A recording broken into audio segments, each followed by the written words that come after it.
kemarin sempat ada kasus marketing saya baru kejadian kemarin ini, asal mengiyakan aja, mau berapa lama Pak, mau 10 tahun, mau 15 tahun kita bisa.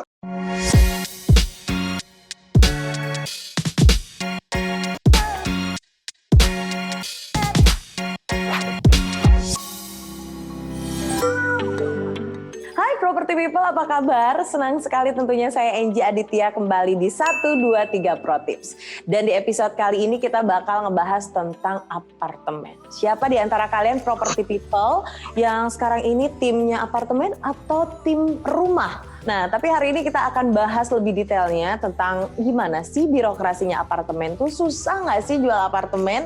Nah, hari ini seperti biasa kita sudah hadirkan agent yang betul-betul expert sekali menjual apartemen. Siapa lagi kalau bukan Bapak Roberto Budiarta. Beliau adalah prinsipal dari Indoland Property yang saat ini tergabung secara virtual. Kita langsung sapa saja ya. Apa kabar Pak Robert? Sehat hari ini Pak? Sehat-sehat Bu. Gimana selama pandemi penjualan apartemen, aman ya? Selama pandemi, puji Tuhan sih baik sih. Ya lumayan lah.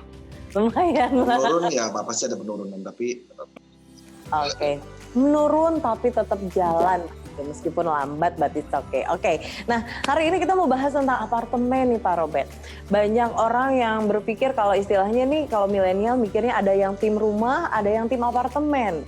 Kira-kira nih kalau menurut Pak Robert sendiri sebagai agent yang tentunya sangat expert sekali menjual apartemen, kira-kira seperti apa sih tips dan triknya? Tapi tahan dulu, sebelum itu dijawab, mungkin boleh dibantu dijelasin dulu.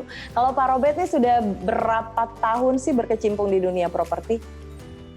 kalau saya kurang lebih kalau misalnya dari saya buka sendiri untuk kantor Indoland sendiri ya, mungkin berjalan 9 tahun nih. 9 tahun untuk saya usaha sendiri. Tapi sebelumnya kalau misalnya saya pernah kerja di properti berapa lama, developer saya kerja sama orang mungkin ada mungkin 4 tahun lah, 4 tahun, sekitar 4 tahun. Oke, jadi memang betul-betul berkutatnya tuh di dunia properti begitu dari dulu ya, sampai akhirnya memutuskan membuat perusahaan sendiri, Indoland gitu ya Pak. Ya. Nah, berbicara tentang apartemen, boleh di-share nggak? Kan hari ini nih kita mau share ilmu, share informasi bareng sama agent-agent yang baru saja bergabung gitu di dunia properti ini. Kalau jual apartemen tuh susah atau gampang sih Pak Robert? Bisa diomong susah, bisa diomong gampang. Susahnya apa? Gampangnya apa? Ya mungkin ada perbedaan lah Bu. Kalau untuk jual rumah sama jual apartemen, gitu. Jual tanah apalagi mungkin segala macam medan usahanya pun ada berbeda-beda begitu loh. Kenapa saya lebih fokus untuk main ke HRS ya seperti apartemen lah kayak gitu ya. Jadi karena memang saya dari awal kerja juga dari developer, saya kerja sama orang juga memulai dari apartemen gitu. Kalau saya lihat memang apartemen ini lebih mudah mungkin dari sisi customer-nya pun yang kita temui, kita biasa ketemuan sama customer pun ada beberapa macam tipe customer kan Bu gitu. Tipe customer yang maunya seperti ini, maunya seperti ini begitu. Kalau apartemen mungkin karena mungkin bloknya kecil dan memang sudah ditata bagus dengan developer, jadi kita nggak banyak pertanyaan untuk membeli begitu loh Bu. Kalau rumah kan kita mesti ada feng shui lah, mungkin dengan letak tata ruangnya harus pintunya harus di sini ini begitu. Nah, di apartemen simple aja, maksudnya dengan hadap mana nih ya, timur atau barat, mungkin nggak mau barat karena panas, tapi letaknya udah sesuai, memang letak developer seperti ini ya dia mau beli karena suka lokasi gitu loh. Jadi kalau misalnya mungkin lebih simpelnya sih saya kalau bisa kasih itu karena apartemen mungkin saya lebih gampang lah untuk jual. Intinya lebih simpel, tidak serumit dan sedetail rumah begitu. Iya betul. Itu enaknya, gampangnya. Kalau susahnya jual apartemen sebetulnya kendalanya di mana sih? Biasanya yang ditemui itu apa? Kalau untuk masalah susahnya sih, mau jual rumah, mau jual tanah, mau jual apartemen sih susahnya beragam sih. Oke, jadi memang macam-macam tergantung ketemu pembelinya seperti apa begitu ya? Balik lagi ke pembeli sih. Nah, Pembeli yang gampang-gampang aja pasti jualnya lebih gampang. iya betul. Nah, Pak Robert, aku mau tanya dong. Banyak orang yang nggak tahu sebetulnya kalau kita mau beli apartemen tuh yang perlu diperhatikan apa sih? Contoh, kalau di rumah kan kita harus ada yang namanya surat-surat seperti sertifikat, AJB dan segala macam. Nah, banyak orang yang tidak tahu kalau untuk beli apartemen tuh birokrasinya itu seperti apa. Karena kan kalau apartemen kan tanahnya segitu, tapi naik gitu kan ke atas. Apa sih yang perlu diperhatikan baik itu untuk pembeli, agent maupun yang terlibat di dalam penjualan apartemen ini? Kalau untuk secara surat ya, kalau untuk di apartemen itu terbagi cuma 2 sih Bu. Kalau kita nggak ada HGB atau strata title, pasti HPL gitu. Kalau untuk HGB biasa untuk lokasi-lokasi yang mungkin Ibu tahu lah, untuk di Jakarta Barat di mana aja, kalau untuk di Jakarta Selatan di mana aja. Nah kebetulan kalau misalnya HPL tuh kita tahu kalau lokasi yang benar-benar lokasinya memang hak penggunaan lahan itu ada di Kemayoran, di Senayan, mungkin di daerah-daerah Sudirman ada beberapa mungkin gitu kan. Jadi memang terbagi sih Bu. Jadi memang nanti mungkin pembeli pun bisa tahu. Maksudnya setelah pembeli pun dia harus mengetahui dulu ini suratnya apa ya. Ya. Untuk HPL atau masih HGB gitu loh. Nah kalau saya jelaskan sedikit, kalau untuk HGB atau strata title adalah mungkin ini mungkin hampir sama Bu dengan SHM. Kalau rumah mungkin dengan hak milik lah ya seperti itu. Kita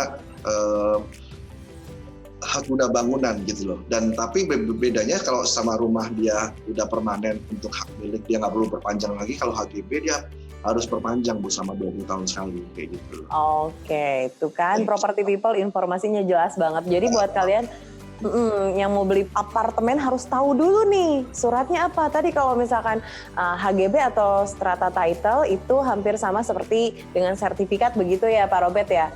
Nah, ada juga satu lagi itu adalah hak guna pakai begitu. Hak pakai lahan. Hak pakai lahan. Itu seperti apa konsepnya kalau boleh tahu? Hak pakai lahan tuh mungkin kalau saya boleh share di sini. Kita kalau seperti kayak misalnya untuk di Kemayoran itu tanah masih tanah milik pemerintah. Jadi memang kita nggak bisa dipakai, mungkin developer bangun pun di situ atas seizin masih dalam lingkup pemerintah. Nanti ada terjadi sesuatu tiba-tiba karena ada kondisi yang urgent sekali, ya kita nggak bisa apa-apa dengan kondisi itu. Nah itu bedanya, makanya mungkin orang-orang lebih tertarik untuk beli di sertifikat yang HGB daripada HPL gitu. Tapi ya untuk kemungkinan juga, maksudnya orang-orang yang beli di daerah Kemayoran, di daerah Senayan sekalipun, dia masih ketakutan, dia balik lagi ke orangnya sih Bu gitu loh. Tapi secara kuatnya sertifikat, secara kedepannya mungkin HGB mungkin lebih oke. Lebih aman begitu lebih aman, ya. Seperti itu. Nah, jadi Property People tahu nih, jangan sampai nanti beli apartemen, tiba-tiba surat-suratnya adalah hak guna pakai gitu ya, hak HPL istilahnya begitu ya, hak pakai lahan 10 tahun, tiba-tiba harus pindah, jangan shock begitu, karena memang dari awal. Di ruko pun juga sama Bu kondisinya. Jadi ruko sekarang juga yang namanya SHM nggak ada begitu untuk sertifikasinya ya. Jadi ruko pun sekarang semua udah HGB gitu. Jadi nggak bisa dinaikin lagi. Misalnya punya apartemen, punya ruko, memang udah untuk ruko, untuk apartemen semua stratanya udah sampai HGB saja. Nggak bisa sampai ke SHM. Beda kalau mungkin ibu punya rumah kan di rumah. Mungkin itu bisa kalau dari HGB nggak usah perpanjang lagi 20 tahun, ibu bisa naikin ke SHM. Betul. Nah, pernah nggak sih mengalami momen-momen lucu gitu selama jual properti, momen-momen yang bisa di-share untuk agent-agent yang menyaksikan episode kita kali ini? Jadi mungkin para agent juga mesti perhatikan kalau HGB itu kan jatuhnya 20 tahun. Yes. 20 tahun. Jadi selama 20 tahun itu kan biasa pembeli pun ada yang mau belinya secara cash atau secara KPR seperti itu. Kalau beli secara KPR mungkin para agent mungkin harus lebih hati-hati nih ya dalam memilih kalau misalnya mau pakai KPR, pasti kan bank kan menanyakan kan kadang-kadang itu HGB berapa lama seperti itu, sisa berapa lama. Jadi kalau kita ketemu customer, dia mau KPR, kemarin sempat ada customer marketing saya baru kejadian kemarin ini asal mengiyakan aja, mau berapa lama Pak, mau 10 tahun, mau 15 tahun kita bisa pakai bank ini. Nah, sedangkan HGB-nya cuma sisa tinggal 5 tahun, 4 tahun gitu. Oh, oke. Bank pun nggak bisa memberikan plafon yang termin yang selama itu untuk KPR. Jadi pada saat down payment sudah masuk dan segala macam sudah masuk, jadinya kan kembali lagi ke agent yang disalahkan nih Bu. Gitu. Yes.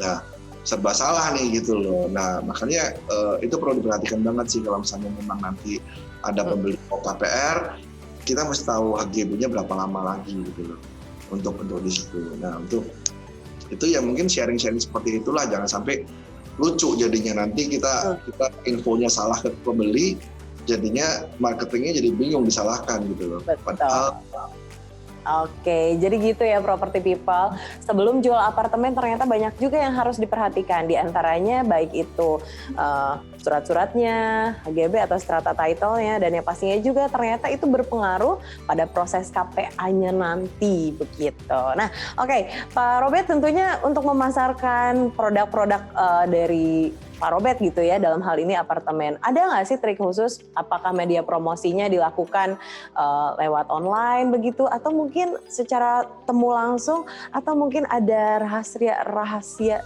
spesial dari Pak Robert untuk pemasaran produk-produknya Pak Robert? Kalau sekarang ini kan memang kondisinya memang semua serba online ya Bu. Lalu kita juga nggak menutup kemungkinan kita juga perlu platform kayak contoh kayak Rumah Seguro 3 ini kan gitu kan. Itu kalau dari kantor sih memang saya selalu tekanin sama anak-anak untuk pertama kali untuk platform untuk semua masalah iklan dan nomor 1 sih.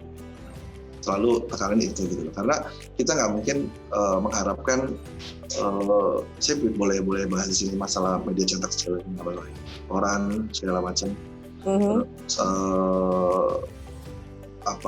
dengan follow up dengan apa ya, memang itu rutinitas yang canvassing dan segala macam itu memang rutinitas yang harus dijalankan sama marketing saya gitu loh. Tapi kalau saya lihat sekarang ini, kondisi sekarang ini, kita semua harus berdekatan sama online lah begitu. Jadi kita harus dapat informasi yang memang update dari mana untuk dari punya pembeli yang baru, untuk mencari calon pembeli yang baru. Nah, sementara ini saya hampir 70% semua kita dapatin customer baru semua dari platform-platform gitu. Oke. Nah, selebihnya ya mungkin saya selalu tekanin sama mereka untuk tetap follow up, tetap canvassing, tetap cari referensi, itu mungkin semua ya harus tetap dijalankan gitu. Tapi nomor 1 saya juga tetap harus iklan. Oke, jadi nomor 1 yang dilakukan untuk promosinya adalah menaruh listingnya di portal yang tepat. Oke, Pak Robert, sebelum kita tutup mungkin ada kata-kata penyemangat untuk para agent-agent yang saat ini baru saja ingin bergabung menjadi agent properti. Kita tahu pada saat setahun kemarin kita memang ada kendala karena ada COVID, jadi orang-orang dari biasa kita banyak Bu, untuk kita main nggak cuma dari jual beli aja, tapi kita dari sewa menyewa juga. Nah, kita banyak imbas karena dari luar negeri, dari mungkin orang-orang China, orang mana yang udah nggak bisa masuk ke Indonesia, itu menjadi kendala juga karena pengurangan customer gitu kan. Tapi kalau saya lihat sendiri, properti ini adalah bisnis yang mungkin kedepannya masih punya titik terang. Iya, titik terang lah gitu loh. Jadi kita tahu karena properti ini sama termasuk kebutuhan. Sekali. Jadi bukan segmen yang benar-benar nggak bisa jalan, nggak mati total sampai nggak bisa gerak, enggak. Jadi kalau mungkin bagi nanti mungkin agent-agent baru yang masih mau bergabung atau bergabung aja, karena ini bisnis yang menjanjikan gitu loh. Karena bisnis ini bisnis yang bukan yang mati, tapi ini adalah bisnis kebutuhan. Kita contoh kayak kita makanan sehari-hari, pakaian, semuanya itu adalah kebutuhan kan. Sampai mereka tetap bisa survive. Nah, sebaliknya kondisi properti juga sama seperti itulah gitu loh. Oke, baik kalau begitu. Terima kasih banyak ya Pak Robert atas informasinya yang pastinya buat kalian property people yang mendambakan masa depan yang cerah, ini dia sebagai agent properti adalah salah satu jawaban untuk kalian yang mendambakan sebuah titik terang di masa depan kalian. Kalau begitu sekali lagi terima kasih banyak Pak Robert, selalu sukses dengan karirnya dan semoga banyak closingannya, amin. Dan yang pastinya juga property people, terima kasih banyak sudah menyaksikan episode kita kali ini. Jangan lupa untuk like, subscribe, and comment YouTube channel dari rumah123.com. Saya Enji Aditya, sampai berjumpa di 123 Pro Tips berikutnya. Dadah! Thank you.